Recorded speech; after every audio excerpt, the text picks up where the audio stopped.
think when Bryson's at, I think when I was thinking about it last night, I'm like, that's pretty cool. You won 2 majors. There's a couple other players that are like that who have just won US Opens and then haven't thrived in any other majors, but they've won multiples. And it's like,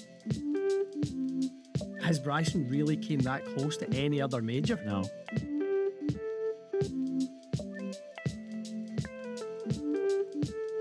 Welcome back to the Golf Silent Podcast. Happy Father's Day. Belated Father's Day to all the fathers out there. Indeed, happy Father's Day to all the fathers. Good US Open? Not your favorite? Not my favourite. Really? No. I think it was a poor US Open. I think it was a poor US Open. Yeah.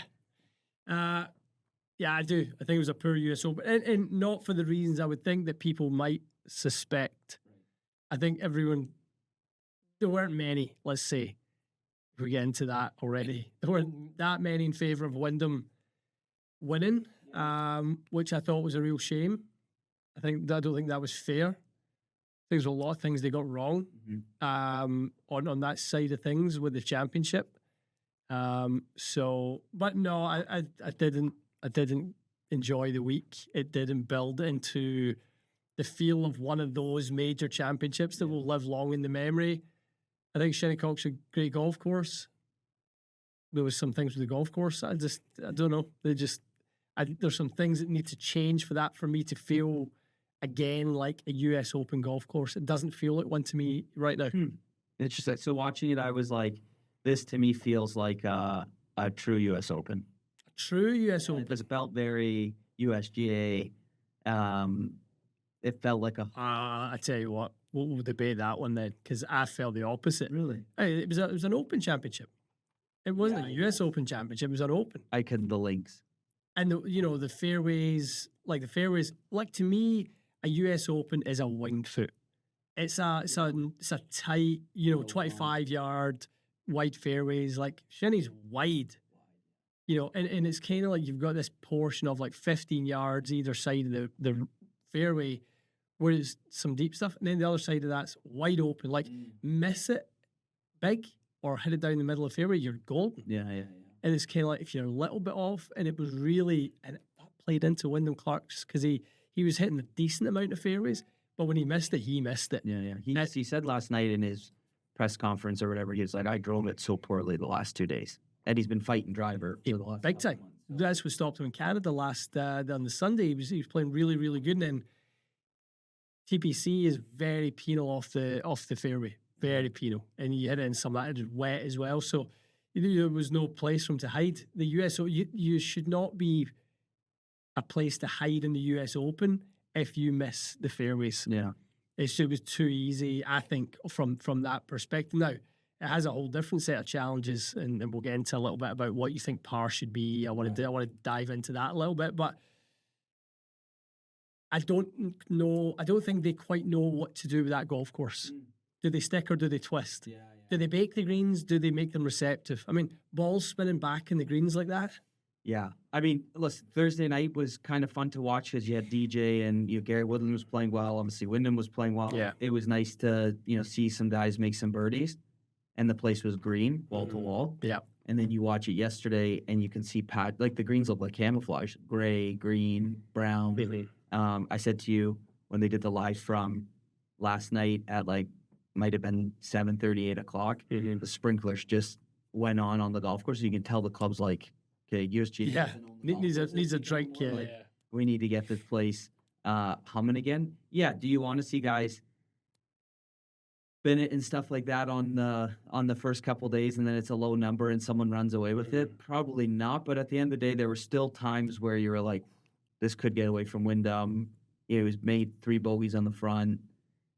Balls were rolling off the green. They both went long. They both, when I say both, Scottie and Wyndham hit some weird shots that released. And my dad's like, oh, that's not fair. That's not real golf. Like, it shouldn't. If the ball's releasing? Yeah. He goes, it shouldn't release, 40 yards away and run off a hill. I'm like, that's the way the golf course is built. Especially if you're coming in from the rough. Totally. Like, that is the way the golf. Yeah, that's the way. It is the way it should be. It's got to be a penalty of some kind. Yeah. We'll get into that. We'll definitely. There's a lot to unpack. My goodness, there's a lot to unpack from the week. Two special things to mention before we dive in. Two birthdays. Scott Yeaman. Oh, Grandpa Yeaman. The mythical Scott Yeaman. Because I think everyone hears us talk about it. one time. He does need to be, I guess, sometimes. But we talk about him all the time on the channel. No one knows. Even young Nick, who edits the podcast, he's like, who's Yeaman? You guys are always talking about Yeaman. So happy 65th to Yeaman. He's old. He is old. And Larry Watson. I sent him a text this morning. 80 today. 80. Jeez, oh. I can't believe it. I've talked with Larry Watson on the podcast before. Biggest influence in my golfing life for sure. I wouldn't be where I am today without him. 80 years old. We met in 2004, the day of my 21st birthday. It was literally the day we met, July 5th, 2004. The Open Championship was at Troon. Him and David Wilson rocked up to Cardross Golf Club, Cardross, depending if you're posh or not. Rocked up to our club for a game of golf. From Lochlow, when they were over for the championship, they were just, as they do, with these reps roll into town, they kind of try and get some games and stuff like some different places. Our course was one of the best in the area, and they came over for a game, and the rest is history. However many years, 9 years old. 22 years later. My God, Dubs, that's unbelievable. That's crazy. That is crazy. The youngest. I mean, we became two best friends, and he, obviously at that point he's in his late 50s, early 60s, but we'd go on road trips together and have conversations like two, 25-year-olds, and then just we'd have the best time. Like he'd come in like nights out and stuff like that, and Helen's were with us. We still talk about all the restaurants. He'd come out with the boys and he'd be like, I have no idea what you boys are talking about. So the more you drink, the less I understand. They're just the best. The GOAT. And just a legend. Does listen to the podcast? I think he watches all the content. So I don't know if the podcast is on his radar. Might need to get that in his. He's something else. Honestly, nonetheless, it is. What did he invent? Oh, I mean, in terms of, so he worked with Titleist. Larry worked with Titleist. So Larry Watson is Tom Watson's cousin. He himself played multiple PGA Tour events, multiple European Tour events in his golfing heyday. His coach was, is it Carrie Middlecoff was his coach? I think it was Carrie Middlecoff was his coach. And he's just surrounded by legends, and his knowledge and stuff like that is ridiculous. Honestly, like as a golf coach, off the charts. So he went to work for Scottie Cameron. He was Scottie Cameron's first tour rep in probably the late 90s. And it must have been late 90s because when Tiger first came on tour, he was very close with Tiger. Really close with Payne Stewart. All those guys out played at Grand Cypress. He'd played money games with all these guys. Like his stories are honestly, they're legendary. That time we met for lunch, he obviously telling me Tiger stories because I could listen to those all day long. Yeah, but the Tiger stories are great. But honestly, he's got so many, and he's great at telling them as well. He's got like a great memory for them and stuff like that. We have to get him as a guest in the podcast. I just should have done it for his birthday. That's a mistake. So we will. He'd love to. He'd love to come on and. Be a long podcast that one, but it'll be good stories. He's a gem. When we'd be He's Tom Watson's cousin. You're Gary Blair's cousin. Shitty player. I'll steal your joke for you. I've heard that joke. I know you love that joke. I've only heard it 700 times. So good. Oh, Jesus. Anyways, happy birthday. Happy birthday to the boys. Got to get that major business taken care of. Done. All right, US Open recap. Wyndham wins 4 over. He won it at 4 over. Yeah. Hard last with 4 over. 3 over in the last round. Second major title. Second US Open. Okay. A little golf trivia for you. The US Open is actually fairly common that you can get US Open specialists. Name me some specialists. Name me some multiple winners of US Opens who never won any other majors. Holy moly. I have no clue. You're going to start saying names, be like, oh, I him. BJ Singh. You want a PGA and a Masters? Great. He never won a U.S. Open? No. I have no clue. Who won 2 U.S. Opens? Lee Jensen, Okay. Bryson DeChambeau. Bryson, the most recent. Brooks. Yeah. Who obviously, Wyndham now joins that. Lee Jansen, wow. Yeah. Andy North, back in the day. Andy. You know, he's a commentator. Was he? Yep. So mine likes it. Floppy Jalopy today. That's on theme with you. A big floppy. Yeah, some good specialists, but it seems to be a bit of a thing that if you tick off, the US Open as something that you're good at, it can stay. Like think of when Bryson's at. When I was thinking about it last night, I'm like, that's pretty cool. You won 2 majors. There's a couple other players that are like that who have just won US Opens and then haven't thrived in any other majors, but they've won multiples. And it's like, has Bryson really came that close to any other major? No, he's not made a cut. He's been struggling, yeah. Really struggling. Obviously, Pinehurst, and he won at Winged Foot, didn't he? Yep, in 2020. 2020, the COVID one. But it just seems like, those guys who thrive, like Would you take 2 U.S. Opens or would you take... a PGA and an Open. Yeah. I'd take a PGA and an Open. Me too. I'd take just one Masters. Is the US Open slightly diminished in its kind of like status, prestige? Is it? I mean, what is the most obviously? Do you think the Masters is the premier major to win? I think it has become never growing up. It never was for me. Yeah, I growing up, still growing up. I would say the Open just because the history and it is the major. The champion golfer of the year. Yeah, I mean, all that. If someone said, pick a major to win, just one, It's the Masters. It's the Masters. But I would take. I'm like 80%. I would take an Open though. I think the Open's great class. RNA, everything's just proper, prim and proper. History, claret jug's nice. Yeah, I agree. I would take a Masters, then an Open, then a US Open, then a PGA, and PGA is... I think everyone's like that. Yeah. Do you? Yeah. I think people could flip-flop on the US Open and the Open, though. I think if you're from this side of the pond, Right. I think you might have a little more bias towards the US Open. Yeah, I think so. The thing with the US Open is the guys that do get to qualify and playing at the AMs and stuff like that. So long as they in golf, it does give... I mean, you could have an office worker who's a good golfer that qualifies, and all of a sudden he's that guy from Remax, the real estate agent.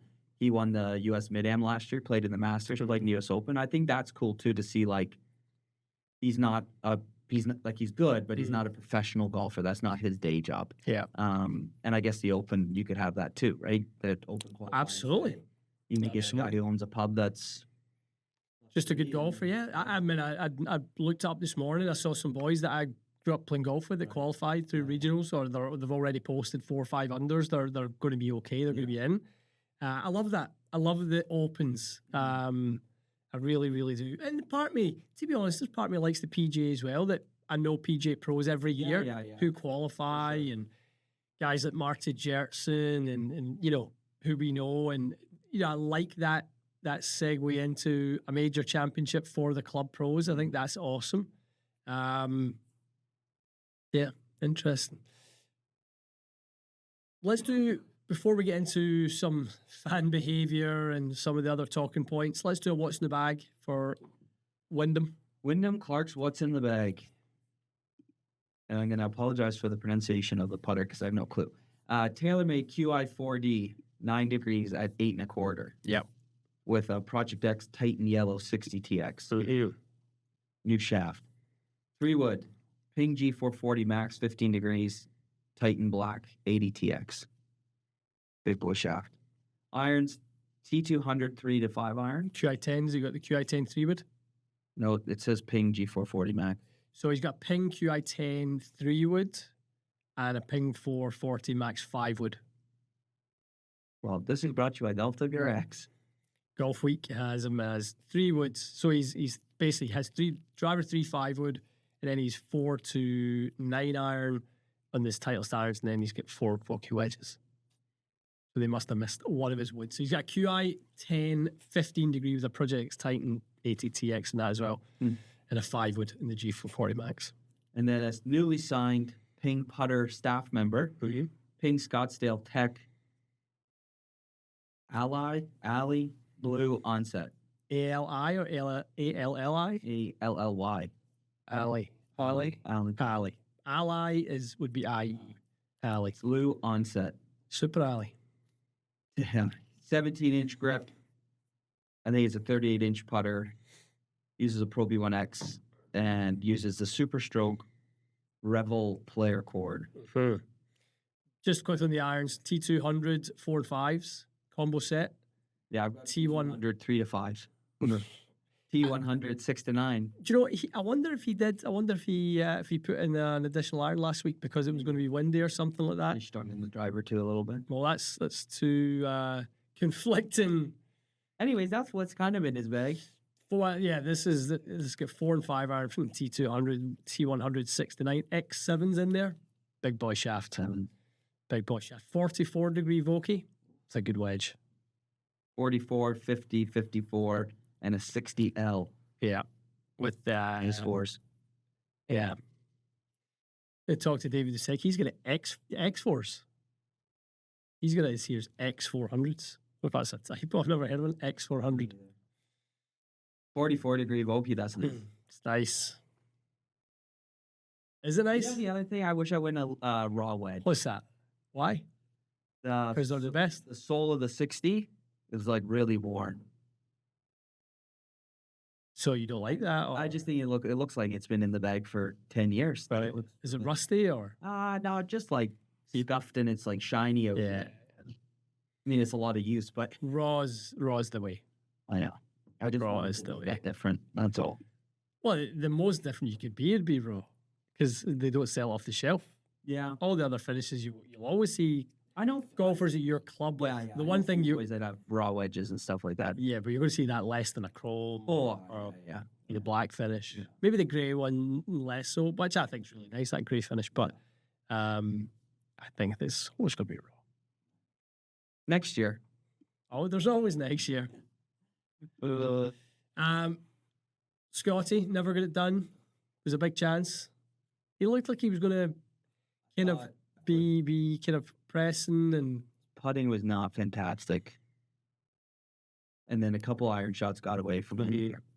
I don't know. It's a shame. I'll tell you, Tom Kim played well. Very good. It's his birthday yesterday too. Yeah, I know.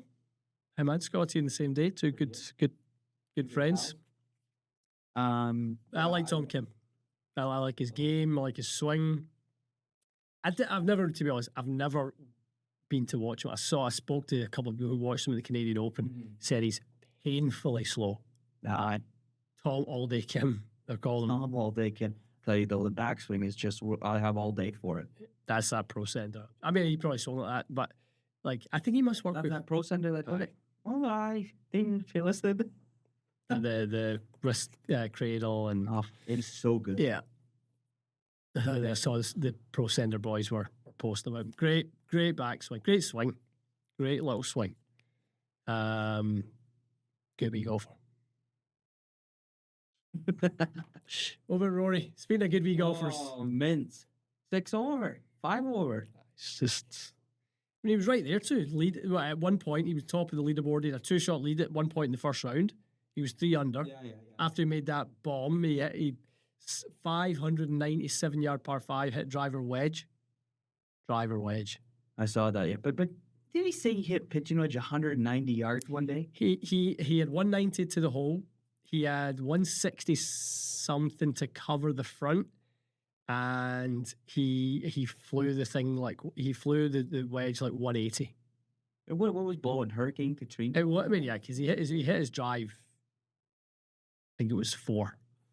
So I mean, it was like 20 downwind. Gee. You and I have played 20 downwind. We're not hitting wedge 200 yards or even 185. No chance. I mean, even that. 145. Exactly. Hurricane Henry up your hooky. Jeez, oh. No chance. So It would be interesting to see how many guys got it to 3 under and then fell away. I feel like it was like 10 or 12 guys. DJ DJ, yeah. had it going, and then he decided to go double bogey par 8 quad. That was a bad run. Ryder Cowan amateur guy, he was at 3 under on Thursday, and then all of a sudden That lad Sam Stevens. So Yeah, he was up there. Xander Schauffele. Yep. There's a few guys, which obviously the course was scoreable. I mean, and we'll get into again. We will get into debating the course setup, but yeah, it was scoreable. There was some guys with some good score. I mean, look at Wacko Niemann. What is that all about? Listen, kudos to the USGA for giving him a penalty for chucking his club. Did you see John Rahm? Kicking his club. He's a big baby, him. Is this a live thing? And I don't want to like turn it into wars. I'm just like, they happen to both play a live. And they're both acting. They're both acting like that. Sergio. Is there something like, I'm sure people go, well, you know, there's some other players who've maybe done some stuff, but is it a little bit of learned behavior? Probably. I don't know the kid. That doesn't seem in character for him to be chucking clubs and stuff like that. John Rahm needs to stop that stuff. Yeah, the kicking of the clubs is. Did you hear Brad DeChambeau say that's Tiger's fault? Really? Mm-hmm. He said this generation acting the way they're acting the golf course is Tiger's fault. Yeah, he said growing up, you never saw Ben Hogan do that in his era. You never saw Arnold and Jack do that in their era. He said that you never saw Norman and Faldo do it in their era. He said the first player at the top of the game who you saw the club. Did Tiger chuck clubs? Listen, I'm not saying this. I think it was more of an F. I think he was maybe saying more like the F-bomb culture that Tiger would be caught. I don't think I've never even seen Tiger do like a slam on the ground after a bad drive or something. I remember a few tee boxes getting like he would always do that, like bad would swipe the driver backwards, and I've seen him slam it on the ground a couple of times. Don't know if I've seen him like chuck a club. Maybe he has, I don't know. But Brandon was blaming Tiger anyway. Growing up, the guy that a bunch of us took lessons from at the club, if he saw you throw a club, he'd walk up to the range. Oh, how's it going? I don't know. I didn't play great, blah, blah, blah. And he'd unzip all the pockets in your bag, and he would just dump all your clubs, ball markers out. And he goes, clean it up every time you threw a club. Rich? Yeah. So if you put your clubs back in, you do it twice, dump it on the range. I tell you, we never threw clubs after that. Mm-hmm. Yeah, there's got to be some kind of, I don't know, don't call it rules, regulations, but there's got to be some decorum, some kind of just some etiquette. Yeah, it just doesn't help the people watching because there's so many new people to golf, and you're gonna get maybe some young guys and girls watching, and they're gonna go, well, if he can do it at the U.S. Open, then obviously I can do it. 100%. And if someone was, I'll tell you right now, if someone was kicking their driver down the first tee box at my home club, the club would go nuts, but the membership wouldn't let them live it down ever. No. Like, are you a 10 or what? Yeah. People would make fun. And to be honest, if you, me, and Yeaman were playing golf and one of us did that, we'd be like... You just wouldn't. I mean, you just like, it's just a big baby, you know? So, yeah, I think it has to come into what is a penalty for this sort of stuff? Like, is it DQ? Like, if you start booting your club about the course, is that a DQ? Like, if you're in tennis, you know, and you smash your racket, you can get a fine. You'll get a warning. I think the umpire can take it within their hands to DQ. I think if it gets, you know, I know someone that smashed a racket and it wasn't a cheap fine. But it's one of the I don't watch tennis religiously. I don't think I've seen someone get ejected. I think I've seen someone get ejected. I think they broke it was like a chair, or they damaged something around the court, and I think they were DQ'd. I think I remember seeing that. I think the two-stroke penalty makes sense. Mm-hmm. But I mean, if you start doing it like 3 or 4 times on the golf course, then you just have to. He's taken off the golf course. Yeah, I mean, it cost him though, did it? Oh, he got it back to 1 over for the tournament. I know. Like, what do you make, an 11? At 11, and he ended up finishing 5 back. So even in that hole, so he's 7 over. He makes bogey in that hole or something like that. You know, he wins the US Open by 1. He makes bogey. That's it. Cost him his first major, Which is good. Yeah, it is good. You're right. It is I'm good. sure his stats people are telling him the same thing you just said, and he's probably going to sit there and go, "Damn, I could have won a U.S. Open." Yeah. No, it was. So it cost me 78 in the first round. So he's went 65, 72, 66 the next 3 days. And at the time, what was he at the time? He was going along. He was going along fairly well. I can't remember if he started. I think he did start. Did he start in the back? Was that? Probably 'cause Yeah. it's Thursday, right? Okay, so he was level par at the time when it happened, and yeah, he's taken an 11, then he's made a par, and he's made a bogey. Just crazy to shoot 8 over. Yeah. On the day, but I do like Neiman. He's a talent. I really like him. I was watching. The irony is, I was watching some content at the start of the week, and they were talking about him. They were saying, it was actually some coaches who were saying he's right up there with the best drivers of the golf ball in the game right now. He's so long. He hits it very straight. Yet the irony is, he's whipped 2 out of town down the right. He's hit 1 left. I mean, he's made an absolute. But that's the pressure of a championship too, right? I mean, they're not used to hard golf courses anyway. Mike, that's controversial. True. It's true. You're right. The setups in Liv are not hard enough. No, they are not hard enough. Keith Mitchell, another one. Kashmir. He was, what did he? He was 4 over, or he was 5 over, I think, on the front 9. Yeah, and then shot 29. Shot 29 coming back. Oh, he must have been 6 over. I think he must have been, because he shot level that day, did he not? Yes, he was 40. Was it 43, 40? I don't know. Let's see. On that first round, he went out in 6 over, came back in 6 under. Thanks for coming. And he ended up getting it back to, did he get back to level for the tourney? He did. He finished the tournament level par. Right. Keith Mitchell, 70, 70, 70, 70. Unreal. Pretty good. I'd take it. Yeah, I'm sure you would. Pretty good golf. But, I mean, again, another one for him is just chuck in a reasonable front 9. Yeah. 1 over. He wins the US Open again by 1. Wonder, I've heard he's notorious for a putter change.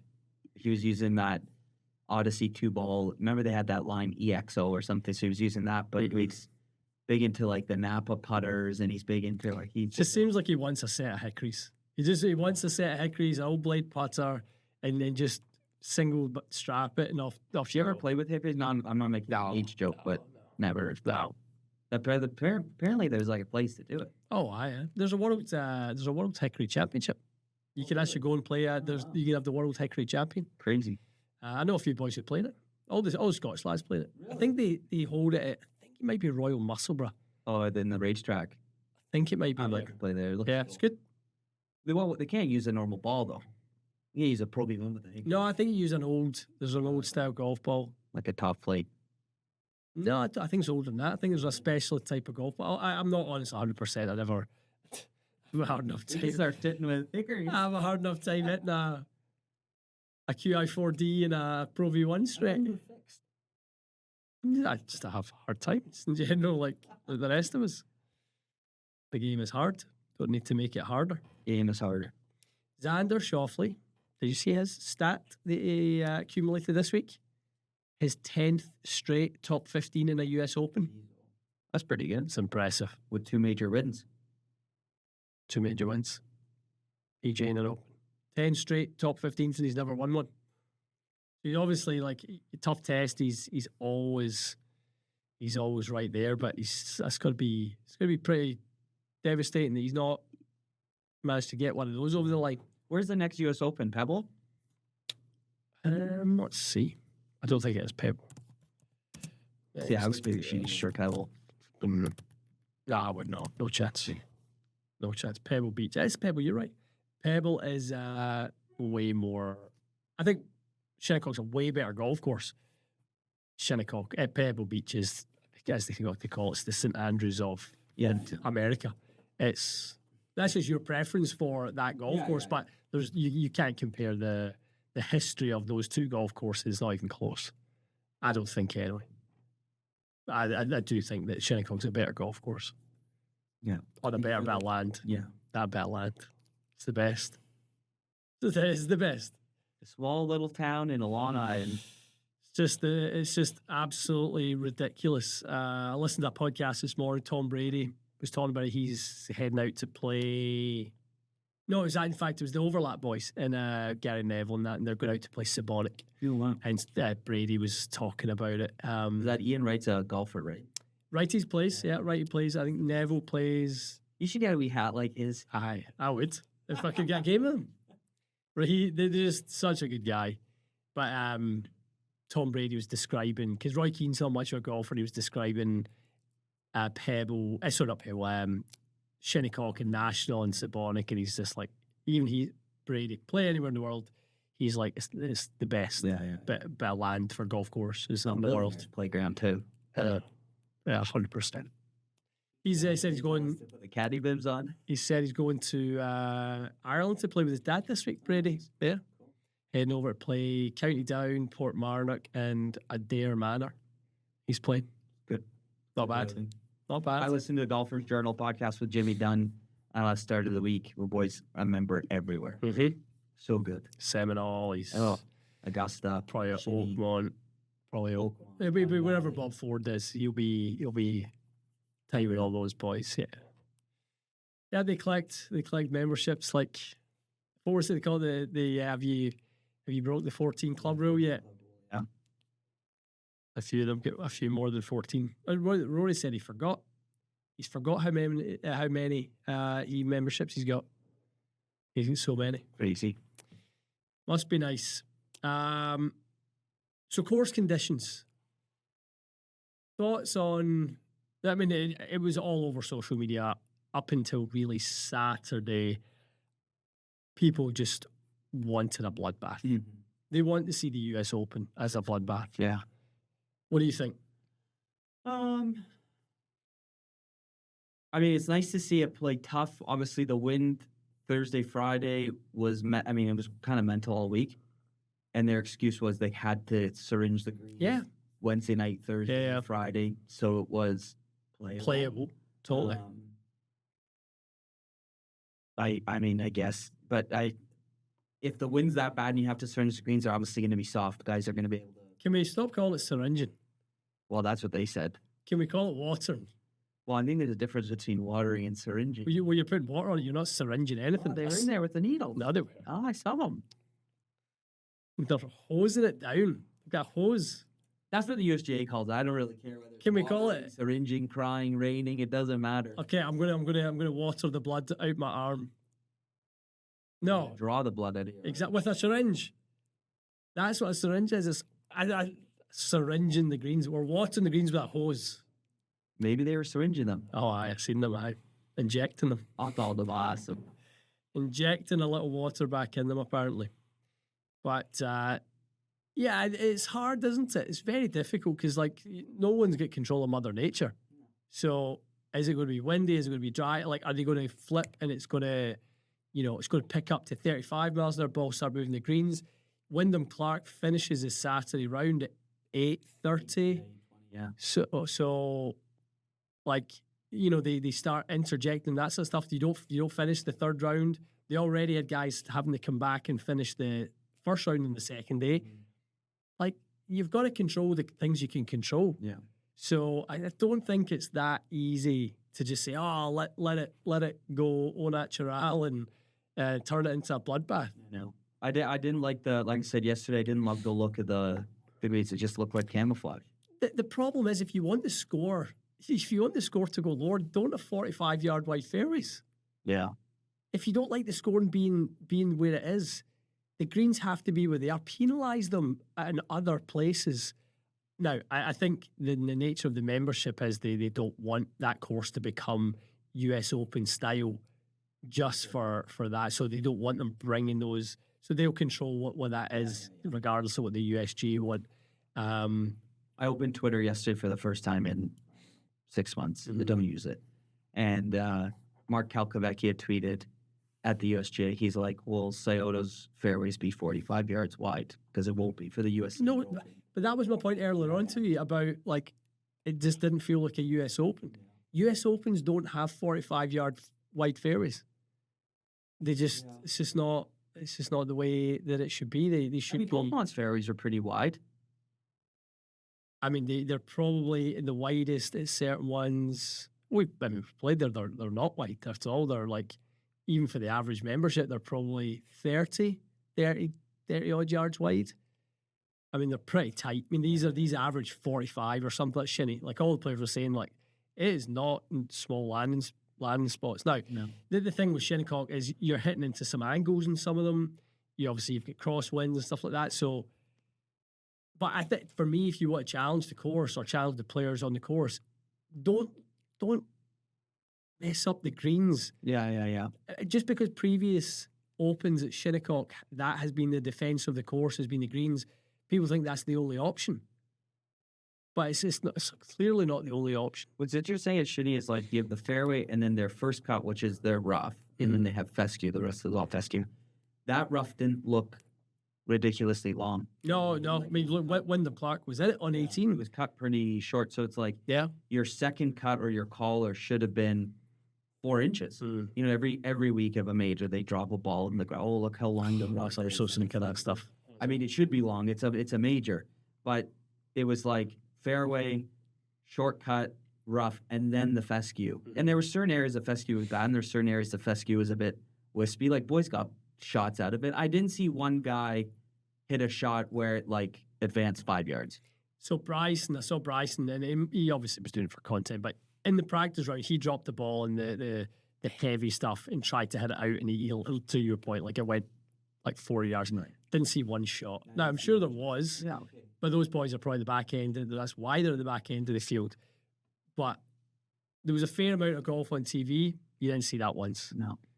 Now, the Open in a few weeks, you'll see that. You'll see that, multiple times. That's at Birkdale. Birkdale will be a good test. I mean, they've got a heat wave this week in the UK. It's absolutely baking. 30 in London. Jeez, yeah, it's baking. Actually, all of Europe's really hot. Right? Yeah. It's, let's see, where's Birkdale? When it's like 44 degrees outside. Well, what is the weather in Liverpool over the next, so today's 28 degrees in Liverpool, tomorrow 27, 34 degrees on Thursday. Like, that is as hot as it'll ever be there. When L-Dub and I were at Hoylake in 2005 when 2006 when Tiger won, and it was those temperatures. I like a baked out Open Championship. Yeah. Interestingly, actually, for the first week of July, though, it goes back to wet. So I was trying to see what kind of course we're going to get. So I think it'll probably be fairly fiery, because if they get really dry stuff and really hot, I mean, those links but even they're going to get some rain the week before they open. So I think it should be a good test. So that and the rough will be up. If they're going to get rain the week before, the rough will be up. Someone will drop a ball and let us know how.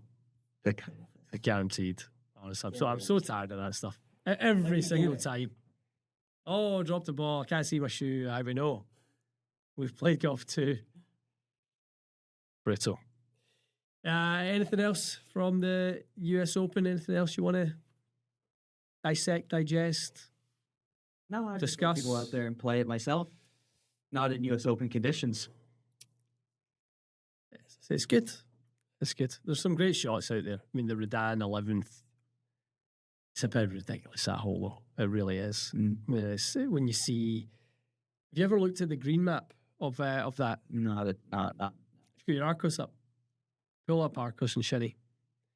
And You look at, so I think like the amount of usable green on that. So I think it's like something like 60% of the green is 6% slope or more. Like it is ridiculous. Some of the spots. See if you can pull up Shinnecock and look at the Golf Logic's green map on there. It is insane. What hole? 11? 11. With that. 11. Green map. Yeah. Well, so look in the colours, right? So the top. So blue and light green is your usable space. And the part of that's blue and light green is off the green. Yeah. So I think that Redan hole for, I know it's only 150 something yards, whatever. There's the slope. But it's insane. It's literally insane. So there's a few quirky holes out there, without a doubt. But it's a great weekend of golf if you can get out to the Hamptons and get hold of it. There'll be a lot of guys out there the next couple of weeks, I'm sure. Oh, for sure. That place will be jam-packed. Yeah, well, especially the World Cup, there's going to be so many celebs and stuff like that out there because the World Cup finishes in New York. Oh, right. It's in New Jersey, the final. So there'll be so many A-listers out there for that. Out to the Long Island, taking the chopper out. So It's the way to do it. Peter Millar was flying people from Lower Manhattan into Hamptons. Did you see the boy? I think golf.com done a piece on it. I saw, yeah. That was good. $1,500, 40 minutes. It is that drive out there. It's a nightmare. Wow, that's what they had very little fans. I mean, the train that drops off, the last train left at 6, which is a mistake. Why they didn't add another thing to leave at 9 or something. No. And yeah, we've been on that road. It's one way in, one way out. It's not easy. No, it's not easy. No, it's easy. All right, Michael. Yesterday was the start of summer. Happy summer. Summer solstice yesterday. As we enter the summer, how's the state of your game? I think it's time for a little bit of a lesson with my coach. Just a little follow-up. Will you check up? You better give him a call. I've tried. What's up? The wedges are weird. Any wedge shot I hit does not feel well hit. You get away with it, but it's clunky. It's a bit duffy. I went back to that thing we did in Orlando where you take a little bit less or a little bit more loft and kind of hit that kind of cutty shot. And I hit a couple yesterday, and I was like, okay, I just need to go to the practice range and just hit some wedges, but also full wedges. Like, you hit a 54, you hit a 50 degree or whatever. Even to hit a full wedge just doesn't feel right. The turf interaction doesn't feel great. So my wedge game's a bit scrappy. Well off. It's like nothing gets near pin. Yeah. It's short or it's long. It's not like I'm thinning it or anything, but it's just not. You walk up the fairway and you go 110 yards out and I can't hit a green, or I'm 40 feet away from it. It's just. What's your divot situation? Actually, I was looking at it. My divot is like half an iPhone, perfectly square, a wee bit left. Half an iPhone. Yeah. But that, it's... You're not taking much of it. Not taking much of it, did it? So when I saw where your driver swing was the other day, I'm like, okay, you bet he's not hit his short clubs well. No. Irons are fine. Yeah. Pitching wedge, all my irons are fine. Yeah. But the wedges right now are... Put it this way, I've never seen you hit up in your driver 5 degrees. Yeah. And that's not going to... For somebody who's... So you were always a little bit steep shaft, so steep plane, but you get stuck in your back foot a little bit. So your weight would always be falling back. So you kind of had a nice counter. And then when I saw your angle of attack go up to 5 and you're kind of on back foot, I'm like, oh, the clubs he needs to get down and sort of compress. So you'll be good 7 iron, 8 iron will be fine, 9 iron will be okay. Start to degrade a little bit when you get to the wedge, gap wedge, sand wedge, and by the time you're hitting it up sand wedge and stuff, it'll get a little bit wedges are scrapey. Yeah, they just don't feel like what they've. You used to hit a wedge and it would just kind of always be on target. Not on target, but like your dispersion around the pin would be really good. And it just doesn't feel great. Driver's great. Fairway woods are okay. Yeah. But wedging, putting's good right now. Yeah, the green's starting to get better. Greens are they're very fast. Are they? Like 12-ish. Wow. Too fast. Especially like, I was a little under the weather when I had to play a match during the week, and it was Friday. You know how windy, wet Thursday was. Friday, so windy. I don't do the greatest in the wind, but I mean, a wind's a win. But it's just, the wind we had here this weekend was insane. The wind, I said that to Trace the other day. I was like, I feel like the spring has been so windy. Like, I've been out to practice and stuff like that, and we're all looking at each other in the range. We're like, what are we doing? I know. Like, this is insane. I know. So, putting is okay. Good. But I still pace him out. I have like I said to you one time earlier in the year, I'm starting to take practice swings. Never took a practice swing. The last couple rounds, I didn't take as many practice swings, and you can see the scores go up a bit. So with putting was a bit rough at one point. I was like, okay, I need to go back to pacing them out, marking, setting up the ball, marking it, walking away, making sure I'm doing the process. Yeah. And obviously you start making putts. You're like, why did I ever? It's laziness. That's why you went away from it. That's all. Yeah. Well, we wedge lesson with our pal. Come over for a cup of tea. Free lunch. Free cup of tea and a lunch. I'll do that. Be quite nice.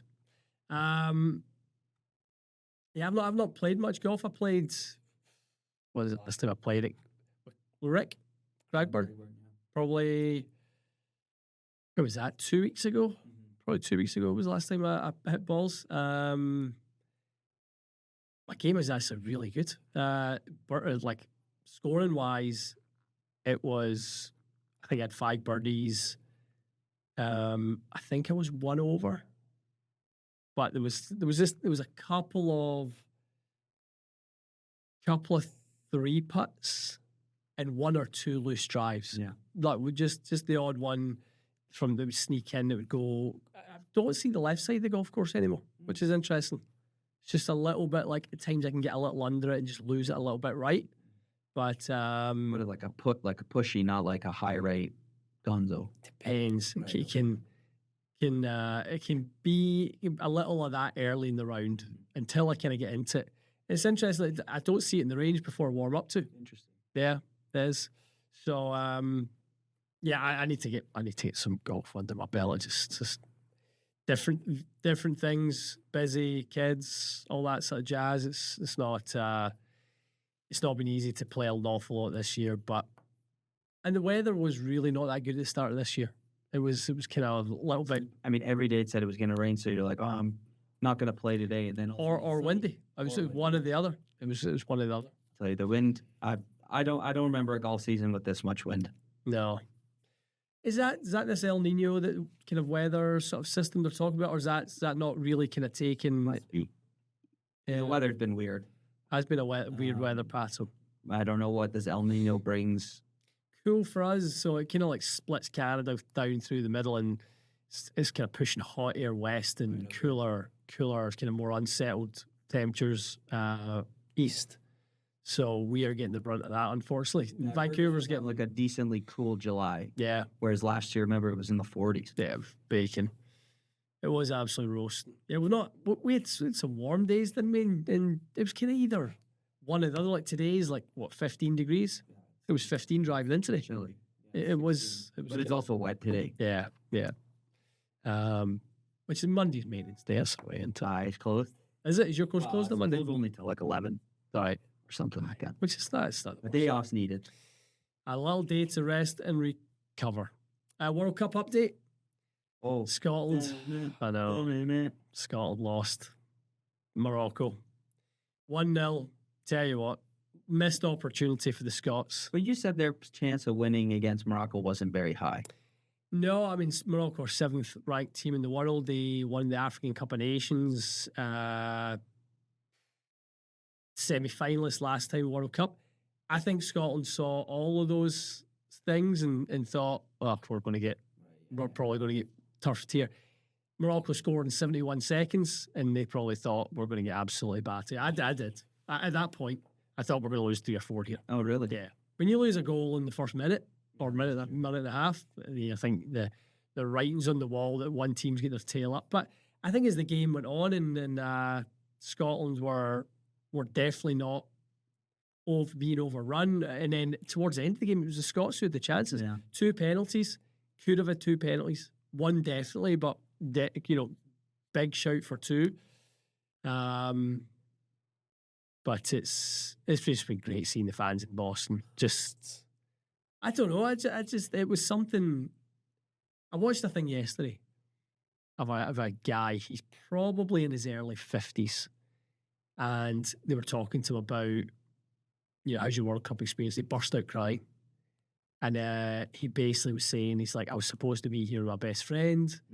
He passed away in December. It was me, him, and his son. So I'm here with his son. And last time, he's like, we went to France in '98 together as boys, 20, whatever it was, 28 years ago. I mean, you're literally a kid. Yeah, you're 50 in your early 50s, 28 years ago, and you're going to World Cups together with your boys, and they're like, oh, we'll do it again. And now it's went on so long. Like, his best friend had a kid, and he's in floods of tears for 2 minutes. I was watching this interview, this boy crying.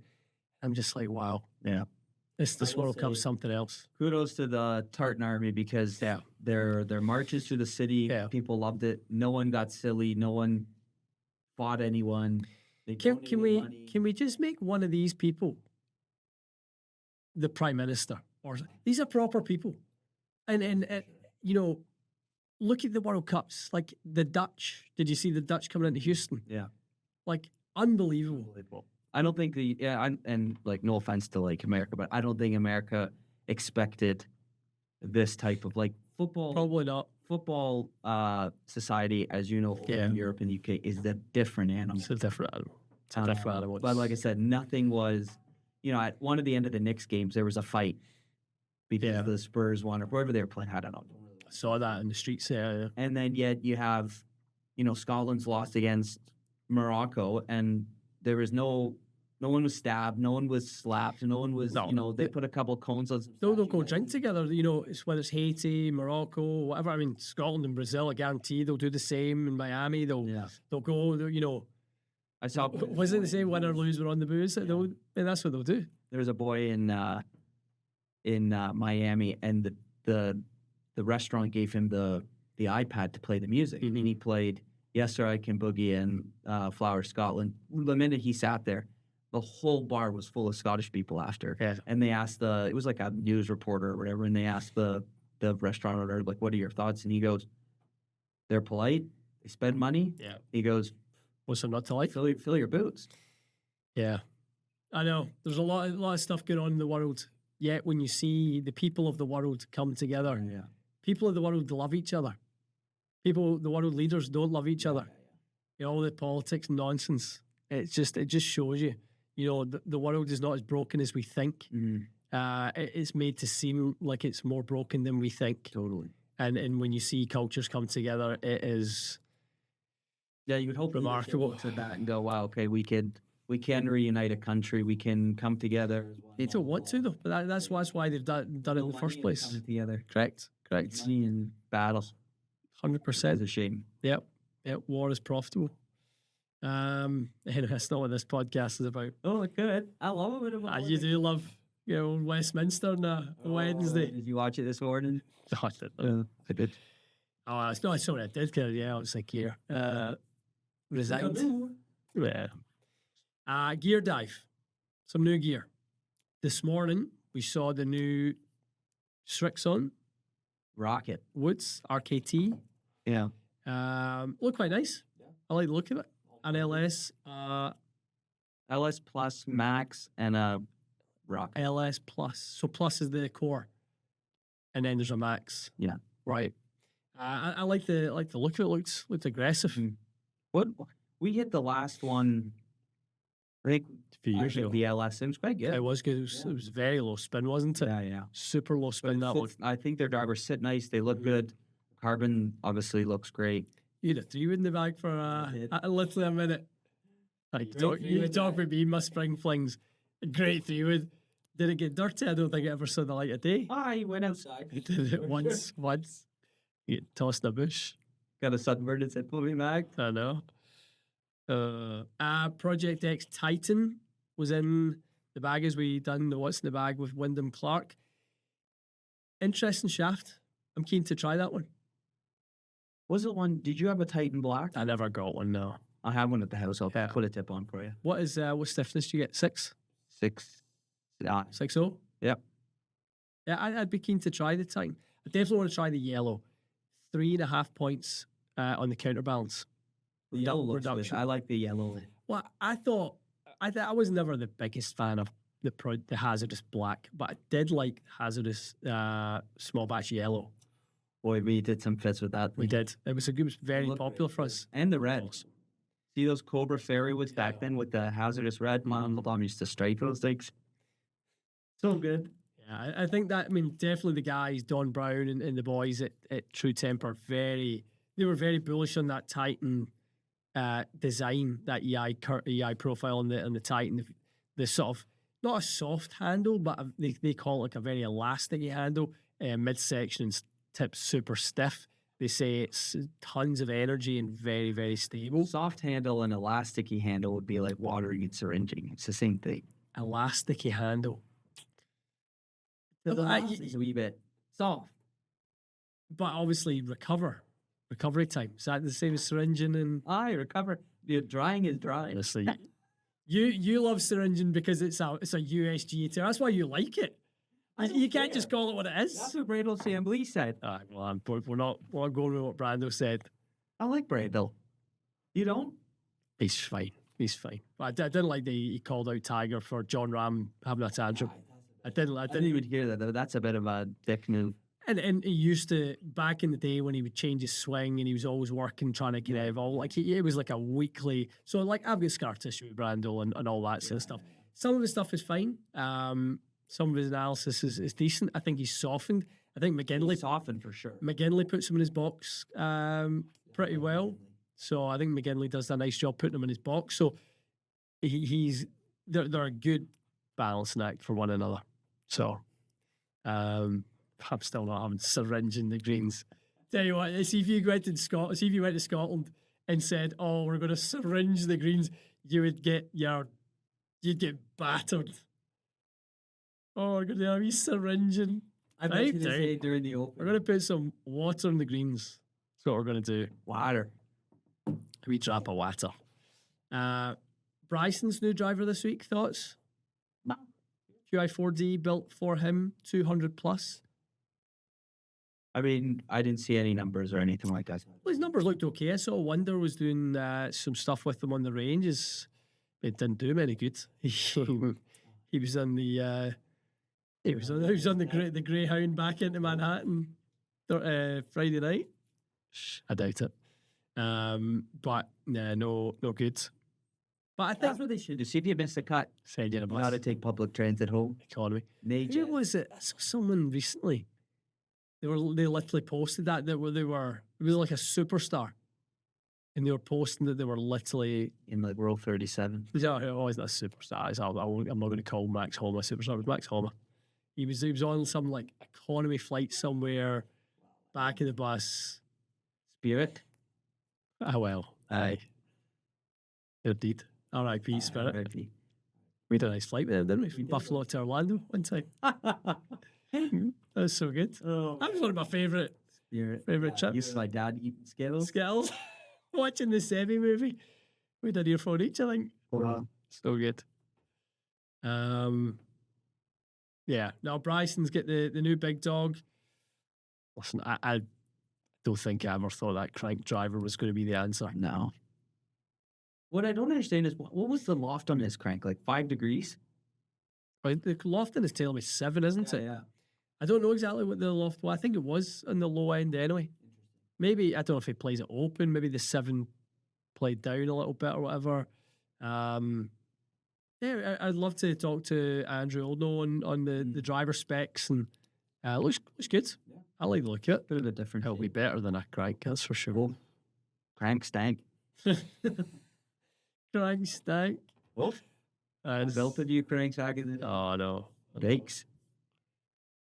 I'm talking worse settings in a NASA spaceship. I know. I'll tell you what, there was a few boys in Hong Kong actually who came in with the Bryson setup just because Bryson had it. And I'm like, boys, come on to that. Thing's a stinker. Get yourself to the and get fit. Yeah. Get that thing out of You here. need a GT. I know. Anything that's not a stink. It's terrible, isn't it? What else you got, Michael? Okay, I got a question for you. And I think I know your answer. But anyways, over the weekend I played a friendly match with a friend of mine who right now is a 9 handicap. Friend of mine. Just makes me think of the mafia. Friend of mine, friend of yours, a friend of ours. But really his cap last year was a 7, but he's been traveling a lot, so it's gone up to a 9. He's played like 5 rounds at the club. Okay. Anyways, said to make the back interesting, keep us in the game, he goes, let's do a match. He goes, how many strokes are you giving me? So he and I agreed. He said he's a 9. I'm a 1. I said, I'll give you 5 strokes on the back. That's a lot. It's a lot. Right? But it was more like he wanted to play a match or whatever. Sure, no problem. I said he can also choose which hole he uses them on, Jesus. but he just has to say what. Did you just give him the money? No, well, then he said, he's like, I don't think I should have gotten 5 strokes at the end. There was a couple holes he screwed up for sure. Would you pick the hardest holes or the easiest holes if someone gave you that option? I think generally speaking, the way the stroke index works, Yeah, the hardest. you would take them. Yeah, you take them the harder holes. Yeah, absolutely. Some of his selection was interesting. Like I said to him, I said I would save 3 for 16, 17, 18. Why not? So you gave him 5. You gave him 5 strokes over 9 holes. Yeah. When he should have got 3. 3, yeah. But I originally said, I was like, okay, so what do you get? Like 2 strokes? So he got 5. He got 5, and he wanted to pick where you got them. Well, originally it was 3. It's like, what do you get? Like 2? And then he was like, no. He's like, I get more. I was like, fine, I'll give you 5. And then he was like, do you know what holes they're on? Right. And I'm like, well, it's going to be, 15 and 11. I was like, but you can choose. Like, do you want one on 10? Right. You can have one on 10. Yeah. And he's like, right, okay. And then so I said, but before you tee off, you have to say, I'm taking a stroke here. It was more for a laugh than anything. But then he said, would I be, the reason that this question is, he goes, would I be better to take them on the easier holes? And I'm like, well, I said, as a 9 handicap, or any handicap, even if 10's easier, you can't guarantee you're going to make birdie and then be 3 for 2. You can make double on 10, right? So you've wasted a stroke. Obviously, you and I would take them on the hardest holes. I would take it on a par 5. Why not? Like that's the way the way it was designed. Yeah. But he was like, wouldn't it be better if I took it on the easier holes? And I'm like, no, that doesn't make any sense to me. But he had a selection of holes. Who won? He won. No wonder. I know. It was charity. It's charity. Because when I said 2, which it should be 3, as you said, but when I said 2, he was like, "2? What do you mean?" And I was like, "Okay, I'll just give you." So to kind of further this a little bit, what do you think? So if the difference is, there's a difference of 8 strokes, 8 strokes, yeah, right, between you guys. So yeah, he's going to get. So he's going to get 4 on the back 9. Do you believe that people should get all of their strokes, or they get a percentage of the strokes? You're saying he's getting 4 on the back 9. Yeah, because you're a 1, he's a 9. Right. 8 difference, split it, right? So back 9, so he gets 4 shots. Should he get his whole allocation, or should he get a percentage of the allocation? Because it's a 9-hole match. Just because it's well. So there's back home. So you would never generally you would get 3/4 of your handicap. Right. You wouldn't get your whole handicap. Yeah. So that's where 3 of 75% of the 4 shots. That's how we play club events. Yeah. If it's a handicap, you get 67, Correct. 80%. You get a percentage of it, and That's a good point. Yeah. To give him 5. I know. And the Presh, what are you doing, man? It's be a great podcast. I was like, you're gonna get called out. I know. What are you thinking? So, anyways, now I've had the club make us a card. Yeah. that will continue. Like we'll just always have right scores in it. Yeah. But then, because we played somewhere with some guys, and he was like, "Oh, a match just keeps it." Then you're not. Just Oh, it going out does. and you're hitting balls. Like who cares? What do you? 1,000%. And we're not playing for anything. I'm just playing for a sprite. You know what I mean? Totally. It's not the end of the world, but it does keep you in the game. Is that a Sprite? Is that a Sprite? If that's Sprite. I had the other day, and I know you don't drink alcohol, but I did have it yesterday. I had a shandy. You ever had a shandy? Of course I like a shandy. Quite nice. Wheat beer and ginger beer. Wow, in lemonade, in Scotland it's lemonade. Oh, really? Yeah. That'd be quite nice, too. Yeah, Anyways, it's probably any, I beat a glass of wine. it's probably too much. it's probably a lager with a Aye. anything, Aye. or a beer with some soft drink in there. I used to get you get a shandy, you get a lager tops, which was just like a little bit on there, just like I also saw boy top ordered bit. a Guinness and a lager. A Guinness and a lager. And then he called it a black and Black and tan, of course. I hate a Guinness. I can't drink it. I would if I was in Ireland. Maybe I'd have one. But it's like, Apparently, it's much better in Ireland. They say. and that's what they say. Yeah, So they say. we'll have to try it one day. One day when we're over in the Emerald Isle, Michael. Oh, top of the order. That's all she wrote. Anyways, that was my question. Then Well, my question back to you will never happen again. is: should it be called syringing the grease, or should the US Open be a bloodbath, and should level par be the score that the winner is basically ends on every year? Did you enjoy watching Shinnecock in 2018 and a winner winning it at 1 over? I don't really. I don't think it honestly has to do with the score. The battle is more important to me. So that one, yes, because it was Brooks and DJ, and it was a great tussle. They played together. They're kind of friends at the time, but they were kind of like best of frenemies. That was kind of building between them at that time. Always as a friend of me. Aye. Like he's got prick tendencies, but I think that's just his competitive nature. Yeah. You even seen like him and Rory. They see like Rory's Brooks is driving out the courtesy car, and he's like I'm a big deal. They like that. I know it's a joke and stuff like that. I know, Big deal. I tell you what, get back to your working your golf swing. You're hitting it sideways. You So- said that to me one time. You're a prick. You need to wind your neck in. I've said that a few times. Should the US Open be, and I call it a bloodbath, but should it be carnage? This one didn't seem to be carnage. No. Now, obviously, 4 over was the cut, so it wasn't easy. By no means. Like, where is the line on the US Open? Yeah, I would like to see it play Tougher. tough. But then again, it could play tough, and then you get a guy that still runs away with it. I think it was just about right. I think it was just about right. Yesterday was good because it was getting close. Like there was a guy at 3, there was a guy at 2. Well, how many guys finished under par? There was 3. There's their chance. It wasn't. What did you finish at? Tom Kim was 1 under. Oh, okay. Yeah, he was third on his own. Sam Burns was second at 3 under. Yeah, so they weren't far away from getting it bang on. Even though it's not the way I like a US Open set up, Yeah. they weren't that far away. So where is as back to the sort of almost the.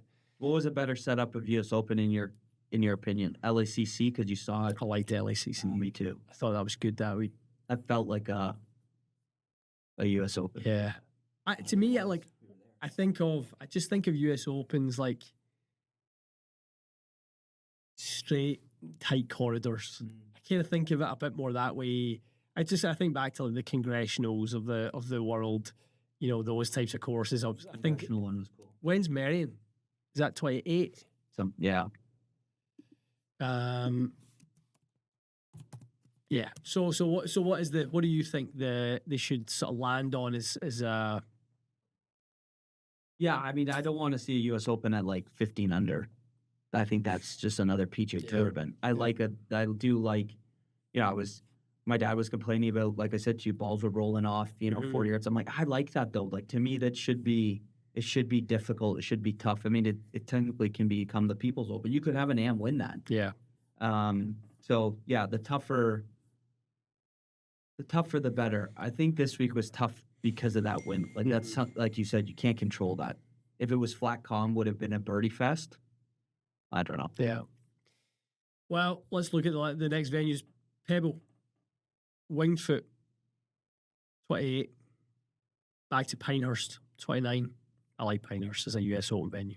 That to me feels like a real good one. Mm. That feels like a US Open. What did Bryson win that one at? I don't know. US 5 under. I feel it was very similar to Shinny in that sense. Was that 2024? Yeah. 6. Okay. And yeah, there was only 8 guys finished under par that week. So I mean, Shinny, they were really close. They were really close to getting it right. I saw so many people calling out, like, unleash the golf course, or like, stop the water, like just let the place dry out.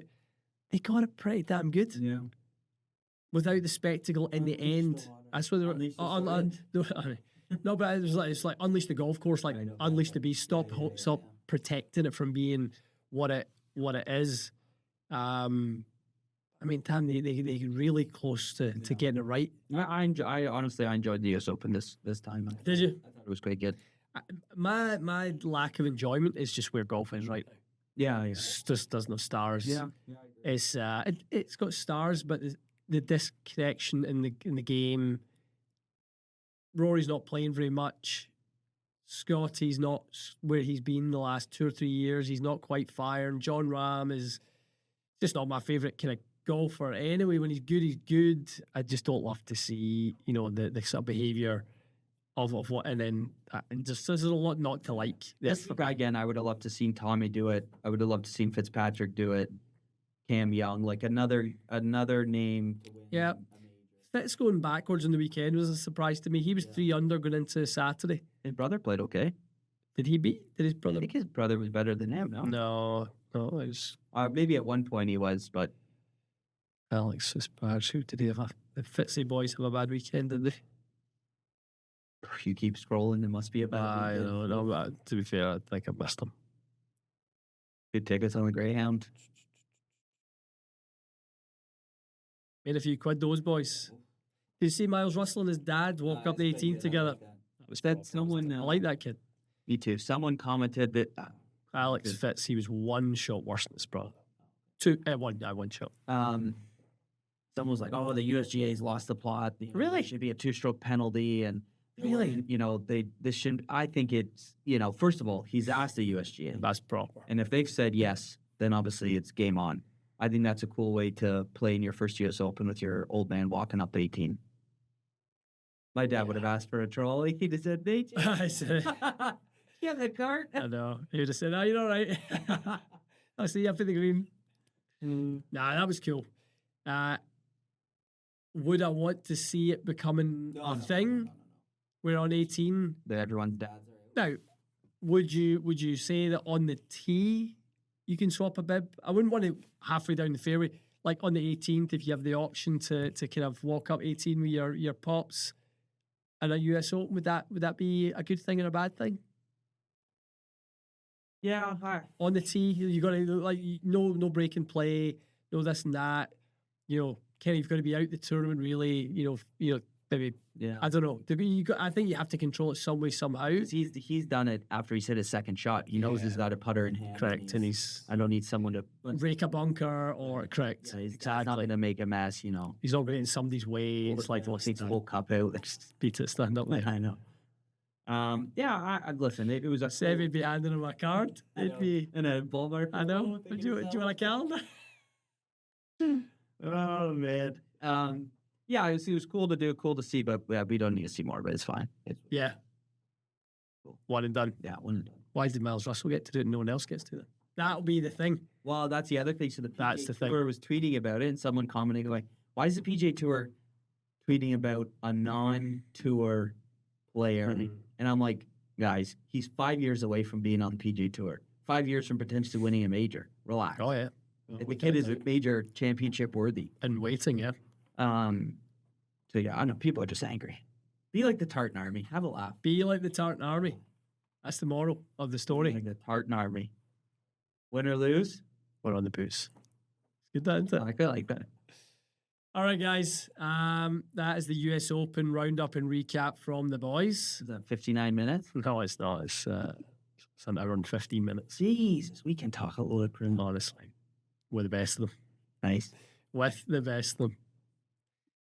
Well, listen, if you're enjoying the podcast, As you say, remember to like and subscribe. If you watched all this way, not subscribing, if you've watched all this, Yeah. is like going out without your pants on. It's impossible. Well, I don't know what you're doing. Why Jesus. there's thousands of people on Spotify, on YouTube, watching Thousands. hundreds of thousands. Millions. He's like, Give us a like and subscribe. share it.